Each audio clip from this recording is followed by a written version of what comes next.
All right, Caleb and I just had an awesome raccoon hunt. We doubled, calling them out of this den tree. We get a lot of interesting comments, so I just want to start by addressing why we do this. Raccoons can devastate a turkey nest or turkey populations if they come across the nest. They're opportunistic feeders, so they will just eat all the turkey eggs. We're big time turkey hunters, so we're trying to take care of some of these predators so we can protect the turkey population. We've been doing this for, 3 years now, and I just want to talk about some of the things that we've learned.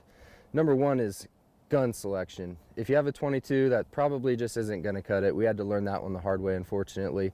Unless you get a perfect headshot, then a 22 would probably work. Myself and Damon, we both use 17 HMRs. Caleb uses a 22 mag, is that right? Yes, sir. Austin uses a 12 gauge, and Derek stays at home and cries. Once you've got the correct firearm for you, and whatever you choose, then the next step is getting an electronic collar. What I use and what Damon uses is called the Primo's Alpha Dog.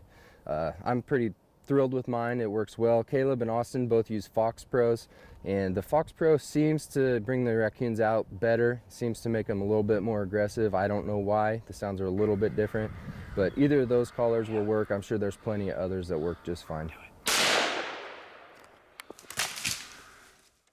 When you're selecting a den tree, what we're looking for typically is old, hollow trees. A lot of times it's cottonwoods, maples. They're usually along creeks. Doesn't always have to be, but usually along creeks.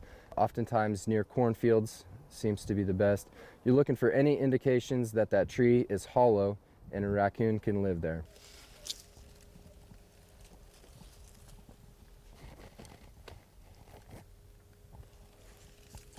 Caleb says the hole needs to be about the size of a softball or bigger, of course.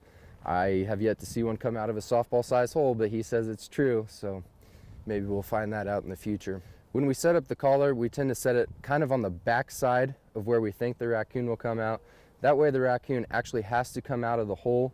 Otherwise it'll just sit in the hole and look at your collar and you'll feel silly. So you want to set your collar on the back side of the hole as best as possible. And then of course you want to set yourself up in a position to where when they do come out of that hole, you're going to have a clean and clear shot, no brush in the way.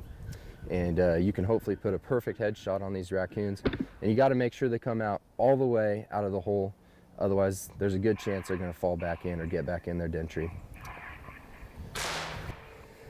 One of the last things on the setup that we do pay attention to is the wind. We have been busted by raccoons that can smell us, so do your best to set up to where the wind's not blowing towards the den tree if you can. And as far as sounds and shot selection goes, when the raccoon comes out, a lot of times they'll hesitate, and if you can tell they're not going to come out, switch the sounds on your collar, switch from a fight to a distress or back and forth. Either way, just switch something up. That might change their minds to where they'll come out. And be patient, make sure the raccoon comes all the way out of the hole so you can make a good shot, a headshot, and make sure that raccoon does not fall back in the den.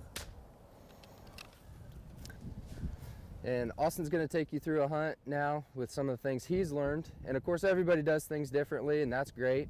This is some of the things that we've learned. We're not professionals, but you can use that information as you will. It should answer a lot of the questions that we get.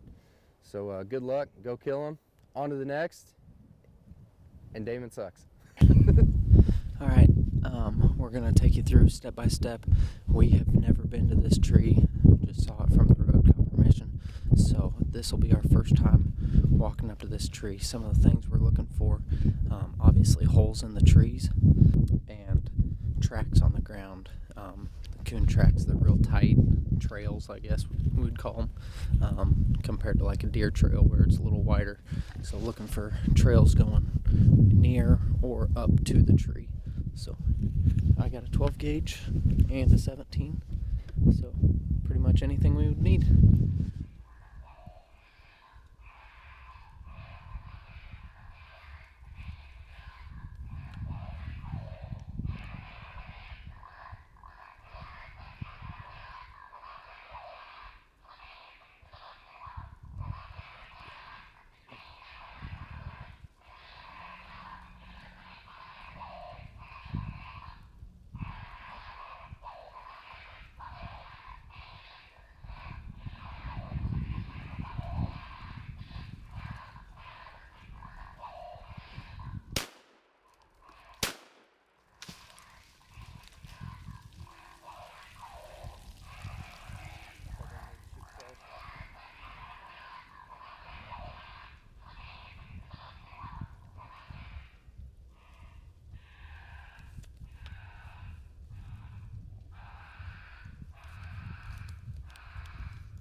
All right, well, I like to walk you through what we did after the hunt.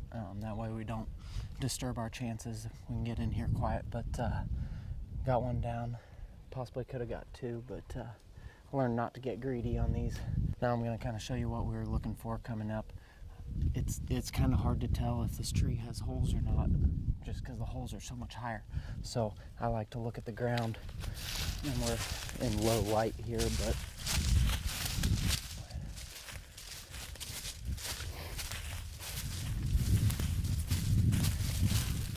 here's the trail I was looking for.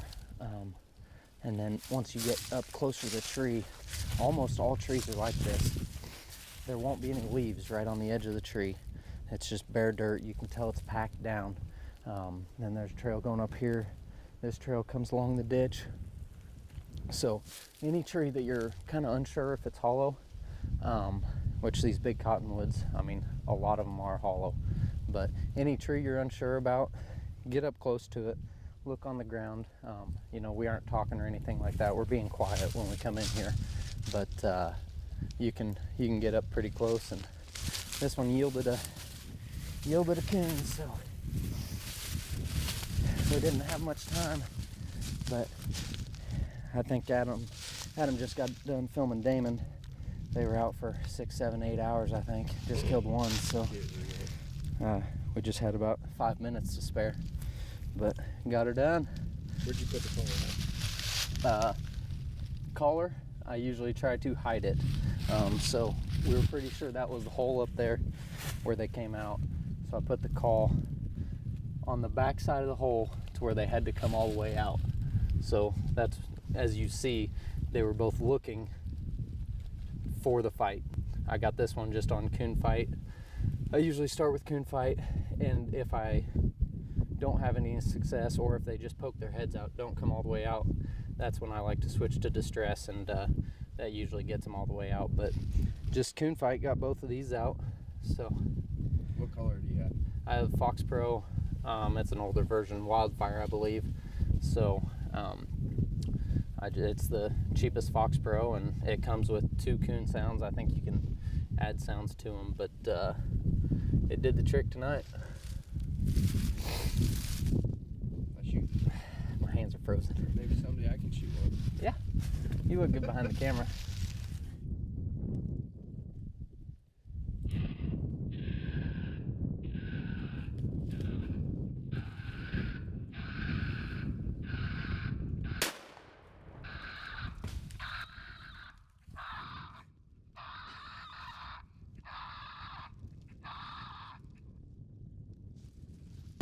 And that, ladies and gentlemen, is why you keep calling.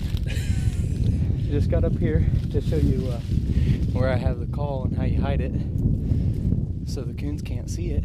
Didn't even have it on or anything. And that coon just, I looked back up at the tree to do a little interview here, and the coon came out of the tree. Now we got 2. My ear's ringing. I had to step to the side so it wasn't shooting right over you. Thank you. Well, the sow came out first, and then the boar was wondering where his lady went.